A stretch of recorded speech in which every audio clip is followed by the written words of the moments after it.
Hi guys, we're back again and we're going to go through all the crazy treasures we found over this 3-day weekend at Goodwill and primarily the convention, and far more than either of us expected, I believe. Yes. So that was pretty crazy. So on the way there, we actually had better luck than we thought at Goodwill. We just stopped there on a whim. We decided we're going pretty much right past a Goodwill we frequent, so I might as well stop in and look around.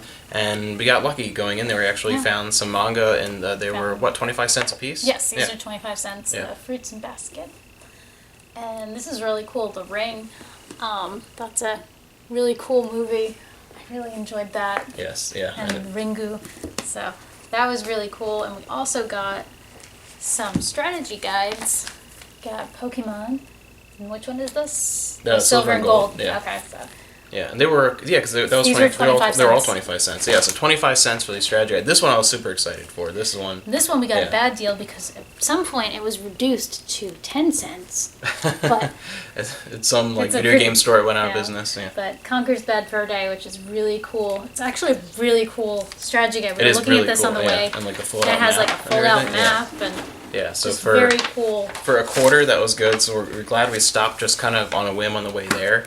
So that put us at I think at a good start. Like gave us good momentum to go in. Yeah. So and then we found a whole bunch of like really cool stuff. My wife really likes handhelds. I would venture to say like handhelds better than consoles. So we were happy to find some handheld stuff because I don't know where it all went, but around here we never ever find anything for really Game weird. Boy. Game Boy Color, Game Boy Advance, doesn't matter. Loose carts, we never find anything. Like maybe the occasional like Mary-Kate and Ashley thing, but we never find anything. Even that. It's crazy. So we did find some stuff, thankfully. Yep, I got. This is Pipe Dream. It's one of those computer games that they turned into. Yeah, if you're like around like 30-ish years old, you probably remember that from your computer. And then we got Hook, which is one of my favorite movies from childhood. Yes. And for the Game Boy Color, Buffy the Vampire Slayer. Just can't be a 90s kid. Got some Buffy. Yeah, some Buffy. And then this was a really good deal we got. This was in a bin of 4 for $10, I believe. Yeah, it was 4 for $10, Lunar Legend. Let's see that there. Yeah. And it wasn't really supposed to be in that. No, not at all. We looked through. It was all those, like the video on Game Boy Advance, and it wasn't the good ones. It wasn't like Sonic or anything. It was like Cartoon Network weird ones, like a bunch of junk games, and they're just trying to get rid of them. And then I was trying to find 4 that we wanted, and I couldn't. Yeah. But I pulled that out, and then I asked the guy, like, "This is the only one I want. They're 4 for $10. Would you take $2 for it?" And he looked at me, and he looked at the game, and like he looked uncertain. Like I saw him like realize that it shouldn't have been in there. And well, actually, before that, the guy, because we were rummaging through, and I didn't see the sign that said how much they were, and so I was just talking to Amanda and said, "I don't wonder how much these games are." And some guy next to us asked how much they were, and then he turned to me and said, "So are you gonna take Lunar?" Like he saw it in my hand. I'm like, yes, I am. And then the vendor was like uncertain. He's like, "Oh, well, it shouldn't have been in there because it goes for around like 8 to 15 loose." So for $2, that was a really like a bit of a steal. So we got that for $2. That was a really great one. Then we moved on. We got some other really cool stuff. I was super excited to find. We got Dig Dug the last day as well on the NES. And this is really cool because I collect Mr. Driller stuff. Like I want an absolutely complete Mr. Driller collection. It's like the only person ever who collects Mr. Driller. And little known fact is that this is Mr. Driller's father, Dig Dug. So that was really cool. I really like a lot of Namco stuff. And this was good too. This was a big Namco weekend. This was big. Yeah, like half the stuff we got was Namco for some reason. But this one was Konami. I got The Goonies 2, and that is one of my all-time favorite movies, one of my most watched movies. I can't tell you how many times I watched that movie. So, and I've never played The Goonies 2, the NES game. I've never had a chance to play it. Just one always passed me by. So that was a really cool one to find. And then we found also on the going Nintendo route on the N64, we got South Park on the N64, and this is a really cool kind of adventure game. It feels unfinished, really. It does look like a rough draft. Like it looks like an unfinished game. It's so bad, but it's humorous enough that it's kind of like a fun thing. And it says Blockbuster on it. Yeah, it has the Blockbuster label on it still. Awesome. That's kind of extra nostalgia value. And it actually works, which is surprising. Yeah, there you go. It was at Blockbuster. And I was super excited for this one. I've been looking for this forever, and you never ever see it. Command and Conquer on the N64. you see all the time StarCraft 64, but it goes for like crazy money now. You can never find it. But the Command and Conquer on the N64 is really cool because while they pretty much just ported it over to systems like the Saturn, they kind of remade it a little bit with more 3D looking polygons and like buildings and things for the N64. So it's a really cool version if you like Command and Conquer. It's actually a unique version, the N64 one. It's different than all the other ones. So that was really cool. And probably like one of my all-time like favorite finds ever, and it's kind of a silly game, but Dungeon Master 2 Skull Keep.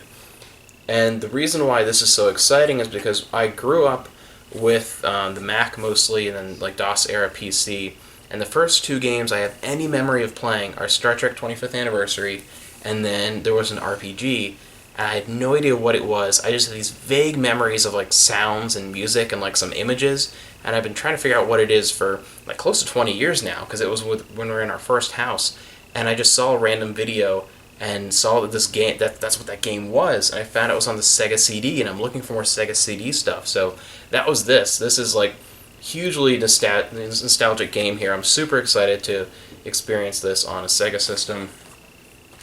And then we've actually missed one of our Goodwill finds. Oh, yeah. So here, let me show this off here. That's right. We never find GameCube. We find PS2 and Xbox all the time.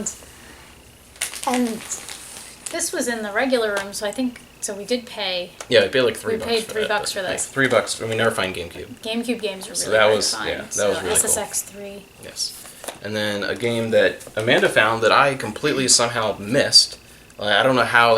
We were looking. One guy had PC stuff. Mm-hmm. I think he was the only guy, and he had a lot of cool old box stuff, and then he had some other random things. And Amanda stumbled upon this, thankfully. You were looking at the big box stuff. Yes, yeah, you were looking at more the individual things. I found Xena, and I didn't realize there was a Xena game on the computer, and I can't believe we didn't know about that because we one of had those that growing up. DVD multipath adventure games. They made two of them. This one, and then one on Girls Just Want to Have Fun. They made only two of those, and we have the other Xena games. And I love both of them, actually. They're both really good.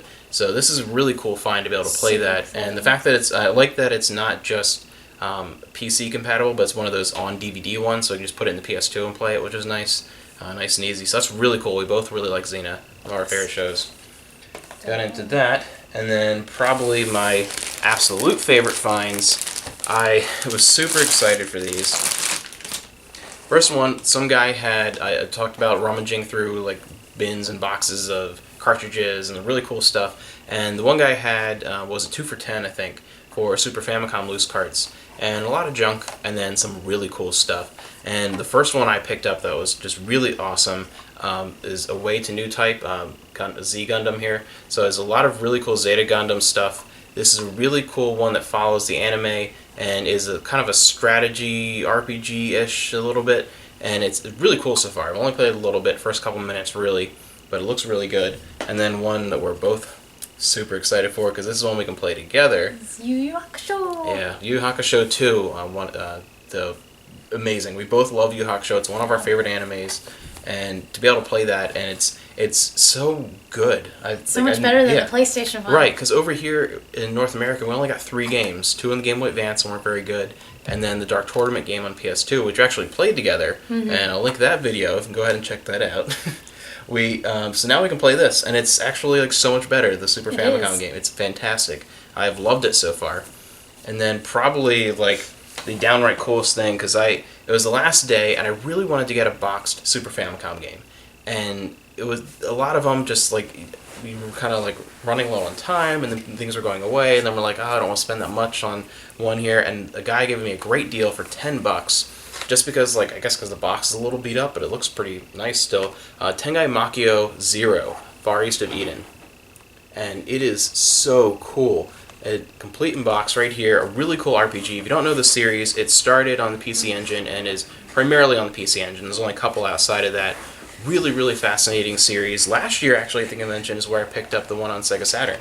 So that's the place where I picked up stuff for this series, and it's really cool, absolutely complete, nice, full color manual, the game here, all the little inserts, and then it even has a full world map included in here, and a bunch of like stats and things on the back. But like, it's so cool for $10 to get a complete in box Super Famicom RPG. Super excited about that. Tengai Makio Zero. Really, and it looks so impressive. I was just showing Amanda, like, before we started filming here, some of the Super Famicom stuff, and, like, it looks beautiful. I mean, I'm not kidding. Like, it looks like almost on par with the likes of Final Fantasy VI and Chrono Trigger as far as like the art. Like, I'm not. That's saying a lot for me because I love those. But like, it looks fantastic. So that was pretty much it for there, right? And then on the way home, we stopped at some Goodwills that we normally stop at and found some really cool stuff. And I think the first thing we found was the games, right? Yep. And the first thing we found, I picked up another copy of Tekken 3, one of my favorites in the entire series, and it's cool because I just got the disc this past Christmas to be able to play it on my Dreamcast. So having a backup of that is never a bad thing. And then Soul Calibur 2, the PS2 version, and we do have this already, but we don't have the version that comes with a Namco demo disc. We just have the one, the regular version without the demo disc, and it has a bunch of cool demos of some cool Namco stuff, including a preview of Xenosaga Episode 1. Yeah. So that was a really good find at a cool Goodwill that had so many more games than we're used to seeing. And DVDs. And DVDs and like CDs. They had a whole table of CDs. Oh, and that one too, I had to dig out. This should have been free for like all the work. They had just like a complete rat's nest of like wires and junk and whatever, and but I pulled out. Sticking out. That was sticking out. I pulled out the Duke Xbox controller. It's so big. I feel like I'm the only person on planet Earth who actually prefers the Duke. I don't know how you can. I prefer the Duke to the S controller or the 360 controller. This is my favorite Xbox controller ever. So I always, whenever I see these, I get them. The Duke. I love them. Like, and everyone else hates them, but it was like completely tangled. Completely tangled in. Probably like 5 minutes getting. Yeah, but I was wrestling that out because I like this controller and everyone else in the world hates it, but I like it. And then we found the next one we actually found something totally different. We found 2 VHS. And we found Masters of the Universe, and I think this is just one episode. I think it's just one episode, yeah. Which is weird, but it's kind of cool. And then completely different vein there. Same time period. Care Bears movie, and this is the only Care Bears movie I want. Yeah. This is the only good one, according to him. So. Oh, it's the only one I grew up with. The only one to grow up with, yeah. So then we were headed home, and we were pretty much done, and we were hot and tired, and we were excited and happy with everything we got. And we decided to stop again at the Goodwill. We stopped on the way there, just look around. We looked around in the bargain room, and we were on the opposite side of these giant bins, and Amanda's like, look, you gotta grab it, and I couldn't reach, and I saw what she was looking at. It was the whole way around, and this old guy wouldn't move, and like we couldn't get, and we found a bag full of like 4 manga in one of our favorite series ever. And all I saw was Yusuke popping out, because it's Yu Hakusho, and it's 4 like pristine. Yeah, absolutely pristine. They were in like a plastic bag and like protected and. Yeah. They're protected from the crap in the bargain room because it's so dirty in there. Yeah. And I couldn't believe they were in perfect shape. Very nice. What are you doing? Give me that. So that was our time at Too Many Games and everything we picked up along the way, and crazy good time, a lot of fun. Can't wait to do something like that again. And best part was obviously just being away for a weekend with my wife. It was a lot of fun. And just a great experience. I love being able to do something like that and have someone share the experience with me. So that was a lot of fun. Great weekend. Lots of crazy good stuff. Going to keep us busy for a long time. Having a lot of fun.